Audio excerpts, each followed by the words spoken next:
Hello friends, कैसे हैं आप सब। मैं आशा करती हूँ आप सब बहुत अच्छे हैं। मैं रहनुमा मैं आप सबको मेरे चैनल जर्नी विद इन 786 में स्वागत करती हूँ। होप आप सब बहुत अच्छे हैं और सही से इनर वर्क भी कर रहे हैं।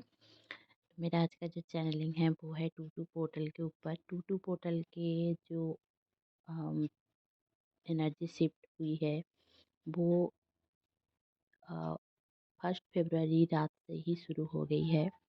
और मुझे जितना समझ में आया है ये शिफ्ट बहुत कुछ चेंजेस लाएगा आप दोनों के रिश्ते में। जो ट्विन फ्लेम यूनियन में हैं उनका मैं पहले बता देती हूँ कि जो लोग यूनियन में हैं वो जो डीएफ थी 2-3 दिनों से वो बहुत ज़्यादा अपसेट थी करियर को लेकर, अपने गोल को लेकर, अपने परेशानियों में उलझी हुई थी, रो रही थी।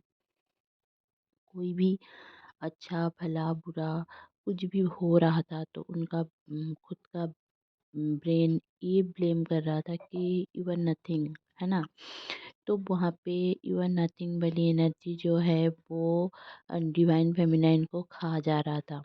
तो यहाँ से वो उनको समझ ये आएगी कि उनको बस ऐसा लगेगा और रियलाइज होगा कि सेल्फ लव सेल्फ वर्थ में आना कितना ज़रूरी है। क्योंकि लोगों के ऊपर को डिपेंडेंट होकर रहना या फिर डीएम के ऊपर जो लड़कियां ज़्यादा करती हैं, मतलब फेमिनिन एनर्जी हमेशा से करती है कि एक कोडिपेंडेंट एनर्जी को चुनती है, किसी के ऊपर ही कोडिपेंडेंट होती है। कभी मम्मी पापा के ऊपर, कभी भाई के ऊपर, कभी कोई बेस्ट फ्रेंड के ऊपर, कभी एक्स बॉयफ्रेंड या फिर बॉयफ्रेंड या फिर हस्बैंड के ऊपर कोडिपेंडेंट रहना उनको आ जाता है। मतलब बचपन से ही यही सिखाया जाता है कि तू तो लड़की है, ऐसा है। और तो आपको ये वाली जो एनर्जी है आप इससे थोड़ा थोड़ा करके निकलने की कोशिश करोगे। मतलब ये जो आपका एक धारणा है कि मतलब आपका एक माइंडसेट है अंदर से कि मैं तो लड़की हूँ, मुझे तो ये सारे ब्लॉकेजेस फेस करना ही है, मुझे तो कुछ बोलना नहीं है, चुपचाप सुन लेना है। लोग जैसे बोलते हैं कि किसी मैरिज में, मतलब आपने जो भी टॉक्सिसिटी देखा है मम्मी पापा भाई भाभी या फिर किसी के भी रिलेटिव्स के भी रिलेशनशिप में कि ऐसा होता है तो इट्स नॉर्मल सोच लेते हैं, है ना। या फिर हेल्थ इशू भी फीमेल को रहती है तो वो बचपन से यही सिखाया जाता है कि हाँ ठीक है हो जाएगा, इतना क्या सोचना, मम्मी को देख तेरी मम्मी तो इतनी ऐसी है वैसी है। और मम्मियाँ भी कोडिपेंडेंट ही रहती हैं अपने बच्चों के ऊपर, हस्बैंड के ऊपर। बहुत कम लड़कियां हैं जो अपने करियर ओरिएंटेड है। और करियर ओरिएंटेड होने के बावजूद भी बहुत सारी लड़कियां एम्पावरमेंट में नहीं हैं। तो ये जो पोर्टल शिफ्ट हुई है इसमें आप एम्पावर्ड करोगे खुद को, किसी के लिए नहीं, अपने आप को चेंज करोगे। ये 2-2 पोर्टल से 3-3 पोर्टल जाते तक आप लोग खुद को इतना चेंज कर लोगे। अगर आप लोग कोशिश करोगे भी तो हो जाएगा। आप लोग इतना खुद को चेंज कर लोगे कि आपको फील होगा, ठीक है। आपको फील होगा कि आप एक, मतलब आप क्या थे और क्या हो गए। ये वाली एनर्जी आपको टू टू पोर्टल में सीखना भी है और आपको समझ भी आएगा। आपका डीएम आपको ये समझाने की कोशिश करेगा कि वो आपसे प्यार तो करता है पर आपके लिए कुछ स्टैंड नहीं ले पा रहा है। क्यों नहीं ले पा रहा है, उसका वो एक जो माइंडसेट है वो आपके ऊपर थोप देगा, ठीक है।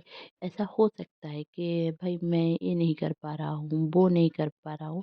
तो मुझे जितना समझ में आया है कि आप लोगों को ये सोचना है कि उसका कर्मा वो करे, आपका काम आप करो, ठीक है।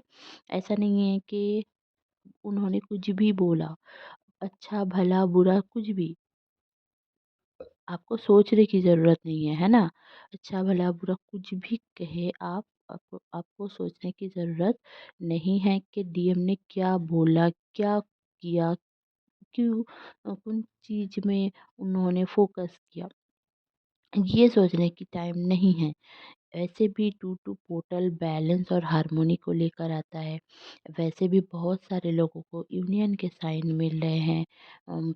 जोड़े में लव साइन दिख रहे हैं, जोड़े में नाम दिख सकता है आप दोनों का। और इस दौरान आपको बहुत ही ज़्यादा एक ऐसी वाइब आएगी, पूरी कायनात जैसे आपको ये समझाने की कोशिश करेगी कि you are made for each other. मतलब बहुत कुछ चीज़ें आप लोग डेटिंग में भी जा सकते हो। और ऐसे भी 14 फरवरी भी आ रहा है, तो आप लोग डेटिंग में जाओगे तो उस टाइम पे आपको ऐसा फील होगा कि हाँ, यही यही था जिसके लिए मैं बनी हूँ।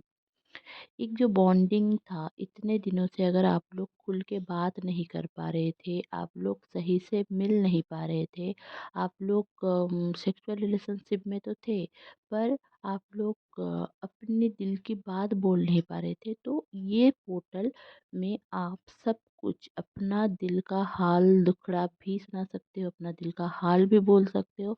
और आपके जो कॉन्फिडेंस लेवल है वो आप देखोगे कि चेंज हो गया है। ठीक है। और जो लोग भी नो कॉन्टैक्ट सिचुएशन में हैं और थर्ड पार्टी के साथ भी हैं, तो उनका ये रहेगा कि थर्ड पार्टी के साथ जो लोग, देखिए, थर्ड पार्टी के साथ जो रिलेशनशिप है वो डीएम का एक गहरा घाव है। वो कितना भी सही रहे, मतलब आपको ऐसा फील होता होगा जो डिवाइन फेमिनाइन नो कांटेक्ट में है, उनको ऐसा फील होता होगा कि थर्ड पार्टी वो नहीं है, थर्ड पार्टी मैं ही हूँ इन उन दोनों के रिश्ते में, है ना। तो आपको ये जो फीलिंग है, इस फील को फील करके इसको फील गुड करना है। यही इनर वर्क आपको काम में आएगा। अगर आप थर्ड पार्टी से जूझ रहे हो तो मेरा एक मेडिटेशन भी है थर्ड पार्टी रिलेटेड, वो आप कर सकते हो। तो आपको थोड़ा बहुत क्लैरिटी भी मिलेगी, 1-2 बार करोगे तब भी समझ में आएगा। और अगर आप रेगुलर करते हो तो वो आपके लिए बेहतरी रहेगी, राइट। तो कुछ फेमिनाइन को स्टक फील हो सकता है कि मेरी ज़िंदगी कहाँ पे है, कैसा है। और मैं जितना देख पा रही हूँ कि इस दौरान आप लोगों का झगड़ा होने के चांसेस पूरे हैं, बट आप लोगों का झगड़ा होगा नहीं अगर आप अंडरस्टैंडिंग हो, कॉन्फिडेंट हो अपने आप में। जो डिवाइन फेमिनाइन अपने ऊपर काम करेगी, वो लोग योगा करेंगी, जिम कर सकते हैं, मतलब खुद को चेंज करना, ओवरऑल लुक में चेंज करना, वो भी वो करेंगी।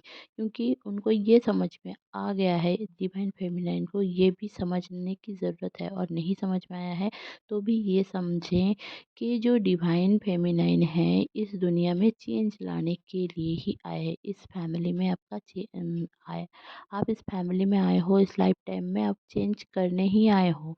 ठीक है। सब कुछ चेंज करने आए हो, उनका थॉट, माइंडसेट, उनकी नेगेटिविटी, टॉक्सिसिटी, उनके एंसेस्टर पैटर्न्स।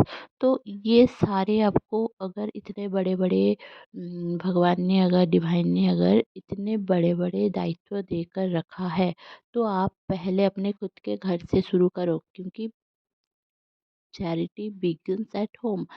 तो पहले खुद में चेंज लाओगे तो डीएम में चेंज आएगा। आपको डीएम को चेंज करने की ज़रूरत नहीं है, ना ही डीएम को जाकर डांटना है, बोलना है, गुस्सा करना है कि तुम ये नहीं कर रहे हो, तुम वो नहीं कर रहे हो। जहाँ पे वो कर नहीं रहा है वहाँ पे फियर आपका है।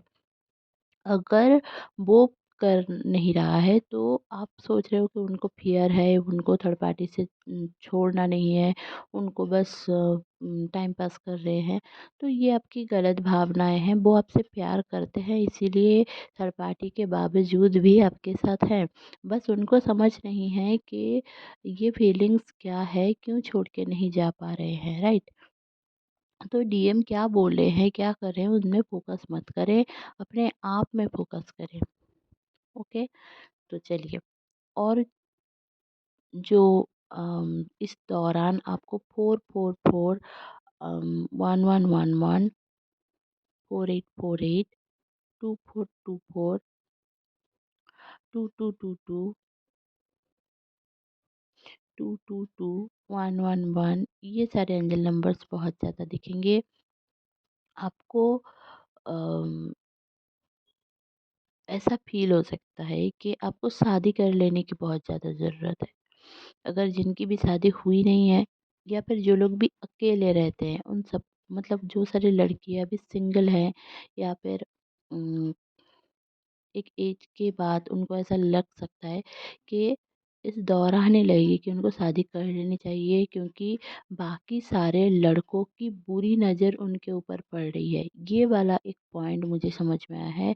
किनकी एनर्जी है आई डोंट नो, बट ये किसी की एनर्जी है। आपको फ़ील हो सकता है, मुझे लग रहा है कि ये कलेक्टिव का एनर्जी है और आपको ऐसा अंदर से फ़ील हो रहा होगा कि बहुत सारे लड़कों की गंदी नज़र, बुरी नज़र मेरे ऊपर है तो मुझे शादी कर लेने की ज़रूरत है ताकि लोग मुझे रिस्पेक्ट करें। क्योंकि देखिए जो डिवाइन फेमिनाइन है ना वो रिस्पेक्ट सीकर है। उनको ऐसा लग सकता है कि मुझे कब कोई रिस्पेक्ट क्यों नहीं करता क्योंकि हम खुद को रिस्पेक्ट नहीं करते, राइट? हम लोग खुद को रिस्पेक्ट नहीं करते, ना ही रिस्पेक्ट देते हैं। पूरे दिन दुःख में एक रूम में सोकर पड़े रहते हैं। एकदम कभी-कभी तो सब कुछ होने के बावजूद भी हमें लगता है कि मेरी ज़िंदगी में कुछ नहीं है, कब क्या करना, मुझे कुछ करने का मन नहीं है। ये वाली जो एनर्जी है इससे निकलो, अपने आप को देखो, चेंज करो, चेंज लाओगे तभी चेंज आएगा, है ना? आप चेंज सोते-सोते तो नहीं आएगा कि मैंने सोच लिया और चेंज आ गया, ऐसा नहीं होता है। एनर्जी आती है, पोर्टल आती है, शिफ्ट होता है, बट आपको समझना है कि आपके लिए क्या सही है और क्या गलत है। सबके फेजेस अलग हैं। ये जो ट्विन फ्लेम जर्नी है, अभी किसी का नो कॉन्टैक्ट है, अभी किसी का बबल फेज है, अभी किसी का यूनियन का फेज है। तो आपको देखना है आपके साथ क्या चल रहा है। जो डीएम की एनर्जी है वो भी मैं बता देती हूँ कि देखिए डीएम की एनर्जी ये है कि वो खुद में सक्षम है, ये उनको समझ में आ गया है कि आई कैन डू इट। वो आपको पा भी सकते हैं, आपको खो भी सकते हैं, आपके लिए लड़ाई भी कर सकते हैं, आपके लिए लड़ाई करना भी चाहते हैं, बट थोड़ा-सा उनके अंदर एक फ़ियर है कि आप क्या सोच रहे हो, ठीक है? मतलब ऐसा नहीं है कि आपको प्रूव करने की ज़रूरत है, राइट? अब आप मत सोचिए कि मुझे प्रूव कर देने की ज़रूरत है, नहीं आपको प्रूव करने की कोई ज़रूरत नहीं है। आपको बस इतना सोचना है कि मुझे खुद में सक्षम होना है। जब आप खुद को समझोगे ना, डिवाइन मस्कुलाइन को समझ में आ जाएगा कि उनको क्या ज़रूरत है। आपको अभी आप कन्फ्यूज़्ड हो खुद में कि मुझे क्या ज़रूरत है मुझे नहीं पता। मुझे बस इतना मिल जाए उतना हो जाएगा। तो उतना ही मिल रहा है आपको, ठीक है? तिनके-तिनके में मिल रहा है। तो आपको समझना है कि मुझे मेरे लिए जो बना है, मेरे लिए जो-जो चीज़ अलॉटेड हुई है बाय गॉड, बाय डिवाइन, तो मुझे सब कुछ मिलना चाहिए। ये आपका माइंडसेट होना चाहिए। इसके लिए आप गॉड से प्रे करो, इसके लिए आप गॉड से मिन्नतें करो, कुछ भी करो कोई प्रॉब्लम नहीं है, प्रार्थनाएँ करो, बट रिसीविंग ब्लॉक मत रखो। आप ये सब मुझसे मुझे नहीं मिलेगा, मैं तो बेकार हूँ, आई एम बिग ज़ीरो, ऐसे टाइप की जो मेंटालिटी है उससे निकलो। अगर आप इससे निकल जाओगे तो ये जो टू टू पोर्टल है, ये आपके लिए बिग शिफ्ट लेकर आएगा, आपकी लाइफ में खुशियाँ ही खुशियाँ भर देगा। डीएम की ओर से आप देखोगे कि आपने कभी सोचा ही नहीं होगा कि उसने मतलब क्या-क्या सोच के रखा है आपको लेकर, है ना? इन फ्यूचर और वो क्या सोचते हैं आपको लेकर एक्चुअली में। उनका दिल का हाल वो बताएँगे, बयाँ करेंगे। हर एक टाइम पे वो आपको रिस्पेक्ट देंगे, प्यार देंगे, ठीक है? तो आपको रिसीव करने की ज़रूरत है। अभी रिसीव नहीं कर पाओगे तो वो आपकी प्रॉब्लम्स है ना, तो डीएम का कोई प्रॉब्लम नहीं है। डीएम देना चाहता है पर आप लेना नहीं चाहते हो। तो यहीं पे क्लश हो जाती है और सेपरेशन आ जाती है। आप सेपरेशन को चूज़ कर लेते हो ना बोल के। तो आप पूछोगे कि मैं ना भी ना बोलूँ? नहीं, आप ना बोलो। अगर आपको पसंद नहीं है तो ना बोलो, पर उसको दिल में मत रखो। आपको पसंद नहीं है कैज़ुअली ना बोलो। बस उसको सोचो मत कि भई वो आया था, मैंने ना बोल दिया। उसने रेटिंग के लिए बोला था, मैंने ना बोल दिया। उसने सेक्स के लिए बोला था, मैंने ना बोल दिया। ये क्या है? अगर आप लोग चाह रहे हो, आपका दिल का हाल इतना बुरा है कि आप बात नहीं कर पाओगे तो मर जा रहे हो। पूरे दिन उनके बारे में सोच रहे हो, इतना कुछ कर रहे हो कि वो कभी आ जाए, वो कभी आ जाए। अब आ रहे हैं तो आप ये सोच रहे हो। वो ये सारे माइंडसेट लेकर क्यों आ रहे हैं वो सोचो, उनसे बात करो। बात करने से आपको समझ में आएगा कि आप जो इनर वर्क कर रहे हैं उसमें वो आप सही जा रहे हो और वो कैसे रिएक्ट कर रहा है। तब आपको समझ में आ जाएगा कि अगर हाँ बंदा ऐसा रिएक्ट कर रहा है तो मुझे यहाँ पे बंदे का क्या क्या चीज़ है, कॉन्फिडेंट लो है, डर है, फियर है और क्या है, मुझे समझ। अगर आपको ये समझ में आ जाए तो आप उसके ऊपर काम कर सकते हो और उसके ऊपर काम करने से आपका जो इनर वर्क है वो सही तरह से वर्क करेगा और आप लोग यूनियन को चूज करोगे, सेपरेशन को चूज मत करो। तो ये थी आज की चैनलिंग, होप आपको अच्छी लगी होगी। अपने करियर के ऊपर ध्यान दो और खुद में सक्षम बनो। आपका बंदा कुछ भी हो, आपको आपके करियर के ऊपर ध्यान देना है। वैसे भी डिवाइन फेमिनाइन की करियर बहुत, मतलब बहुत ही प्रॉब्लमेटिक चलती है एक टाइम पे, और एक टाइम पे बहुत अच्छा चलता है। तो आपको वो वाली एनर्जी में जाना है जहाँ पे आप अच्छे खासे कमा लेते हो, ताकि आप भी अपने फैमिली का रोजी रोजगार हाथ बटा सको, रोजी रोजगार कर कर हाथ बटा सको। इतना आपको खुद में सक्षम होना होगा। तब जाकर आप देखोगे कि आपके फैमिली की भी माइंडसेट चेंज हो जाएगी, डीएम का भी माइंडसेट चेंज हो जाएगा। तो करना आपको है। तो आप देखिए आप क्या कितना कर सकते हो, क्या कर सकते हो। मेरा काम है समझाना। और अगर आपको टैरो रीडिंग लेना है तो आप मुझसे कांटेक्ट कर सकते हैं, व्हाट्सएप में मैसेज कर सकते हैं। कॉल मत करिए क्योंकि रिसीव मैं नहीं करूँगी। और डिस्क्रिप्शन बॉक्स में सारी चीज़ें गिवन है। होप आपको मेरी ये चैनलिंग अच्छी लगी होगी तो प्लीज़ लाइक शेयर और सब्सक्राइब करना ना भूलें। मेरे चैनल में बने रहने के लिए बहुत बहुत धन्यवाद। Stay happy, stay positive, bye.